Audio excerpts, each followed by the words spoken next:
สบายดีอากาศยอนเช้าลุกขึ้นนอน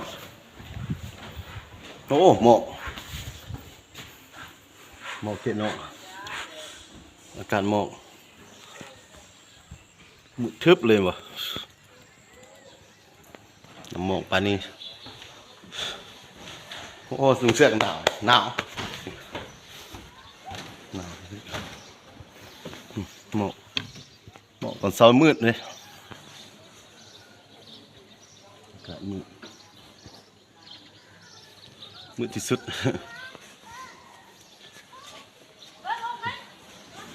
มืดทั้งมืดคือแบบฝนฝอย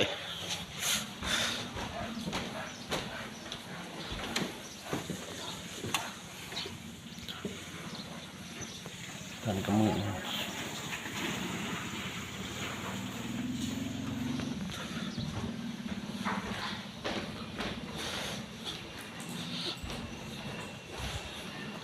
ตัวบุกองตารางก็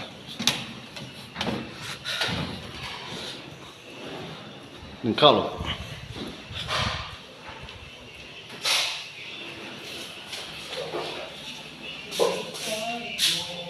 หนึ่งพอดีโอ้ไอ้น้องหนึ่งเข้าเลย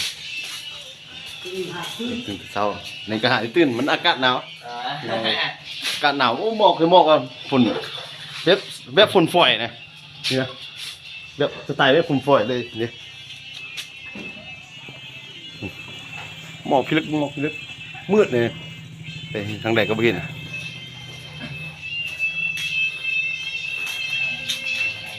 เป็นยังไงมานอนมือเลยอากาศหนาวขนาดเลยมานอนมาแรงน่ะหนาวอย่างมาหนาวโอ้พิลึกเนาะลึกขนาดเลยหนาวนะหมอกอะไรตอนนี้ก็7-8 โมงแล้วยังมีหมอกอยู่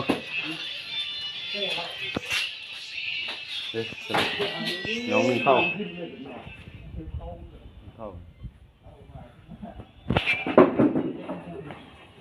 มีกัดต้นเข้าหากันล้างถ้วยแล้วเข้าตอนนี้อากาศกัน8 โมงประมาณ8 โมงยังเลยมืดอยู่ทางใต้รถไฟเลยน้ำหมอกเนี่ยหมอกตกเห็นบ่กำลังคานั่นพกเลย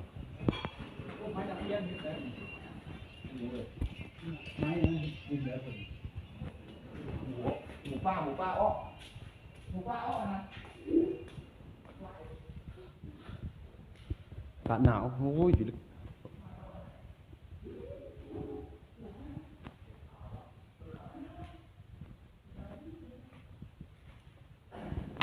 โม่จะหมู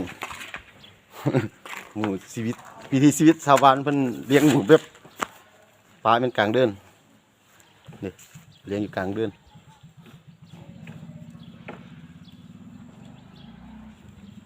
เลี้ยงตามเดิน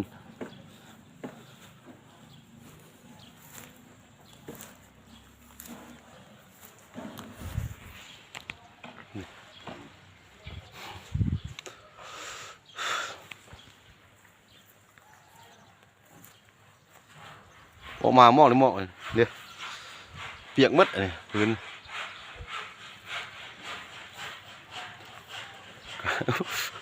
8 โมงแล้วยังบุเห็นยังหมอกยังมืดอยู่อากาศก็หนาวเนี่ยเพิ่นเลี้ยงหมูแบบอันธรรมชาติอ้อมหัวเลยก็แล้ว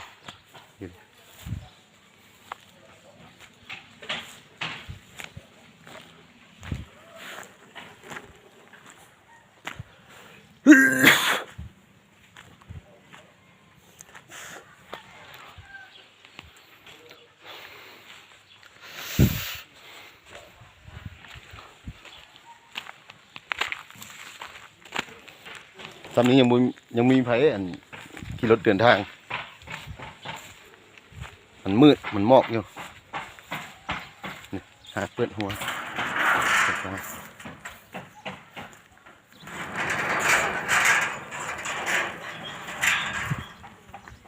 อากาศมืด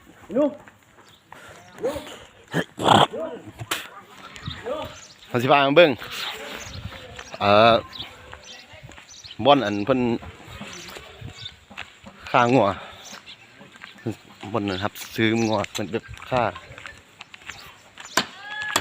บอกมันมากินชิ้นงัวนำแน่จ้าบอกมันมากินนำ เพิ่น แน่ กำลังเปล่งพูด บอกลูกนะลูกลูกนะจำเส้นเอาซ่องคนนี้เอาซ่องเส้นเลย ติดนี้5 ปียังได้กันแล้วเออสิวันนี้ทำดีเนาะ ค่าแต่ละมื้อจักมื้อค่าเท่านึง อาทิตย์ละเที่ย อาทิตย์ละเทื่อเนาะกับวันสิใหญ่เหรอโอ้ 8 คำ 8 ทำเป็นเงินตะกี้ที่นั่งค่ายนะ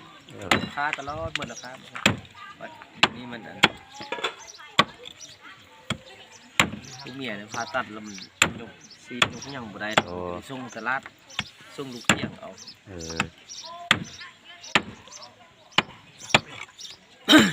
ผมไหมซีนมันจุ่มซีนไม่นะคักเนาะ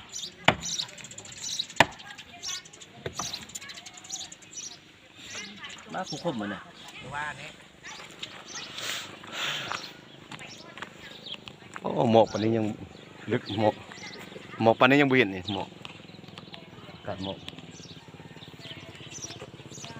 เขายังบ่ทันเที่ยวทาง ปานฝนตกอยู่ ผ่านฝนตก เด้กำลังเฮ็ดไปนำจุไปนำอยู่ ยังมีเอามาไหมเอาไหม เพิ่นเฮ็ดไปนำจุไปนำบ่ครับ หักบ่ ตัวนี้เต้าแล้วบ้านพ่อยเปิ้นมีแบบเรา นี่แฮะ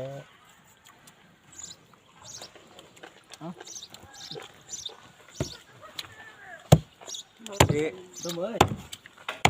ต้มจับไปสิเอาไป เผยเลย นึกไปเห็นมาแล้วลืมมึง เปิ้นหูบอก อีกแล้ว เคย ปอนไว้มือขาดแจ็บแล้วเลยนี่เนี่ยนะมาจุ่มไหมมาเอาดึงพันกันไหมเฮ็ดคือปลาพร้าวมั้ย โคนน่ะเอ็งใจหันเล่นขนาดนั้น เอาบนปันใส่ทุกอย่างมีเป่า โอ้ยเป่าอยู่หันก็เรามีเมียนเด้อ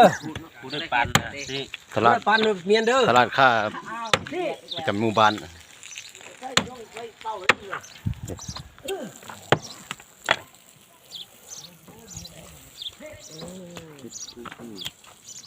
ได้พูดเลย พูด4 เส้น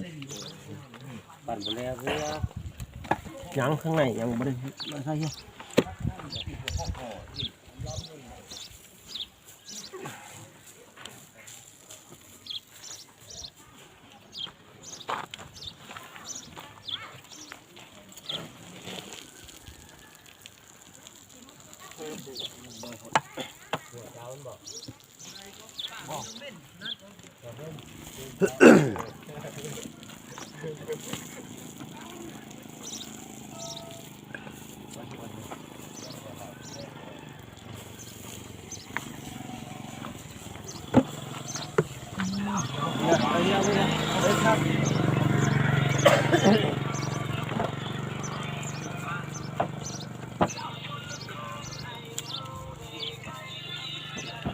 มือจักมันแล้วแหละ เอากินเริ่มค สดๆจุสด เกี่ยวมันนำกับแม่ผู้นั้นหนึ่งไอ้ติ้งอยู่เนี่ยมาช่วยได้ไหม ๆ